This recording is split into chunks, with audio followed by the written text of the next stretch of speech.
It's me, Radio Abby from Pasig City. Dahil bago pa lang ang aking channel, please like and subscribe para update sa aking video.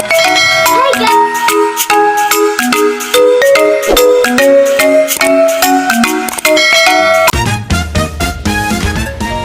Hi pretty people! Another mini vlog na naman for today's video. Tara, dahil 100 subscribers na ako sa channel natin. Samahan nyo ako at ililibot ko kayo sa isa sa mga paboritong pasyalan dito sa Pasig. Ito nga ang Pasig Rave o mas kilala sa tawag na Rainforest na matatagpuan dito lang yan sa May Bunga, Pasig City. Dito mga kapriti, pag pumasok kayo ay walang bayad. Yes, libre po ito para sa lahat. Di lang para sa mga taga-Pasig. Libre rin ito kahit taga saang lugar ka pa. Kaya tara, samahan nyo ako at ililibot ko kayo dito sa Rainforest. Pagpasok pa lang dito mga kapriti, bubungad agad sa inyo ang mga puno na nagbibigay ng masarap at malamig na hangin. Ito ang tinatawag nilang Amy's. Puntahan natin yung favorite place namin dito kapag nagpupunta kami kasama ang pamilya ko. Ito ang Kiddie Playland. Tara! Nung nagpunta pala kami ni Daddy dito, weekdays kaya medyo konti ang tao. Karamihan sa nandito ay mga high school students na nagpa-practice ng sayaw.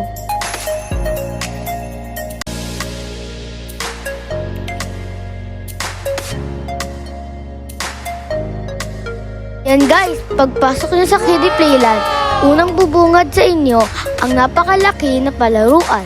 Pag pumunta kayo dito, siguradong mag-e-enjoy kayo kasama ang buong pamilya nyo.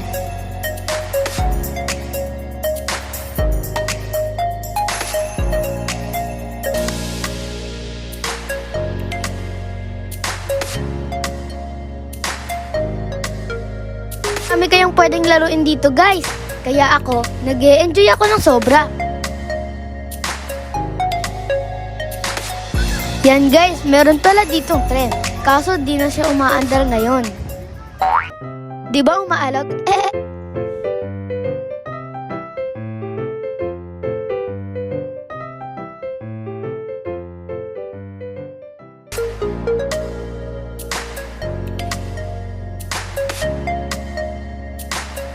Ito guys, subukan natin tumulay dito. Sana hindi tayo malaglag.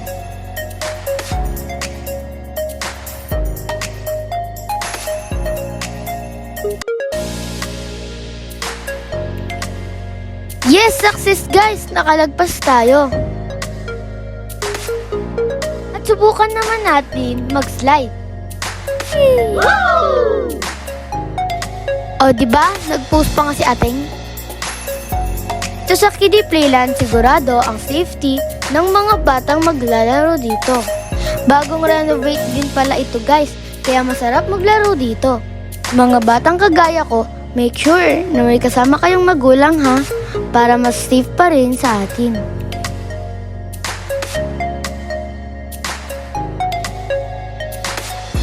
Yan guys, napakita ko na sa inyo kung ano ang meron sa Kiddie Playland. Tara, ikot naman tayo sa iba pang parte ng Rainforest. At ito nga ang picnic area. Dito pwede kayo kumain ng inyong pamilya. Kung wala naman kayong baon na food, meron naman mabibilhan dito. Ito guys ang picnic area. At nung araw na nagpunta kami dito, napansin ko na mas marami ang estudyante na nagpa-practice ng sayaw. At take note guys, iba't ibang school sila. Ganda ko, diba? Joke lang po. At ito, may nakita kaming malaking wishing well. Sabi ko nga dyan kay Daddy, maghuhulog ako ng bariya. Kaso sabi niya sa akin, baka daw ako na lang ang ihulog niya. Kaya sabi ko, tara na at puntahan natin na ang amphitheater. Natawa pa nga ako dito guys, ewan ko kung bakit. Lakad-lakad lang tayo na parang nawawalang bata. Ganun. Papunta na tayo sa amphitheater guys.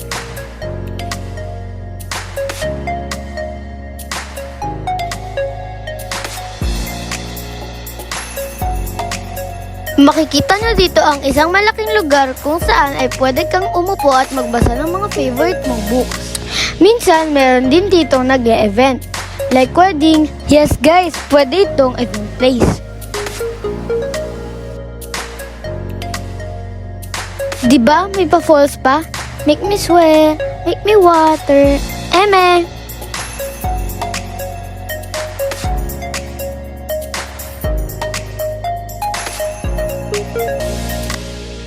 Ito guys, may makikita kayong map. Kung saan makikita nyo ang bawat lugar ng rainforest. Puntahan naman natin ang zoo. Pasensya na kayo, hindi ko muna mapapakita sa inyo ang mga animals. Kasi ito ay under renovation pa. Dito guys, makikita nyo ang mga napaka-cute na fish. Ito, sabi sa akin ni Daddy, kamukha ko daw yung mga unggoy. Agree ba kayo guys? Pretty naman ang unggoy na yon pag nagkataon. Haha, joke lang po.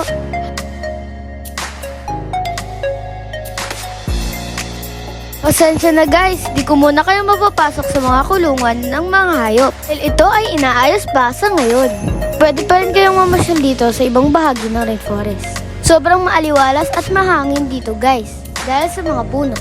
Maraming activities ang pwede ninyong gawin dito sa rainforest.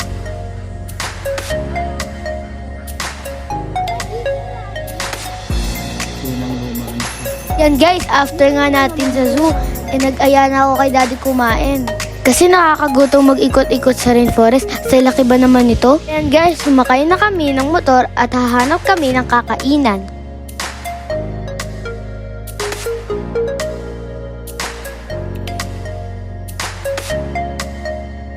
At ito nga, napadpad nga kami dito sa McDonald's at dito na lang kami kakain.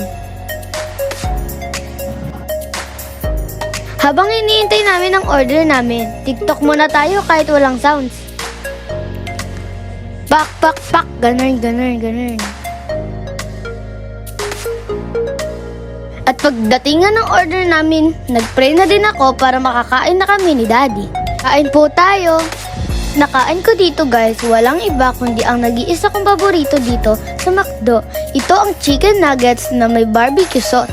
Sobrang yummy nito guys, kaya ito talaga ang lagi kong ino-order sa McDo. McDo, baka naman.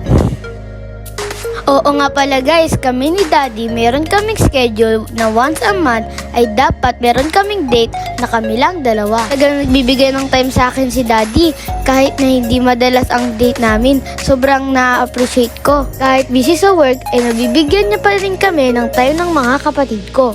Kaya po sa mga mommy and daddy na nasa channel natin, huwag niyo po kalilimutan na magbigay ng oras para sa mga anak niyo po. Kasi itong simpleng oras na ilalaan niyo po sa amin ay napakahalaga po nito para sa amin. Kaya sa lahat po ng mommy and daddy na nanonood sa akin ngayon, maraming salamat po sa inyong mga pagmamahal. Yan guys, sa dami kong sinasabi dito, patapos na ako sa pagkain ko.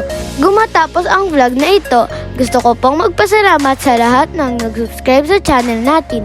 Sa mga bagong kapriti po natin, huwag niyo po kalilimutan na mag-like, share, and subscribe para updated kayo sa aking mga videos. Bye pretty people, see you on my next vlog.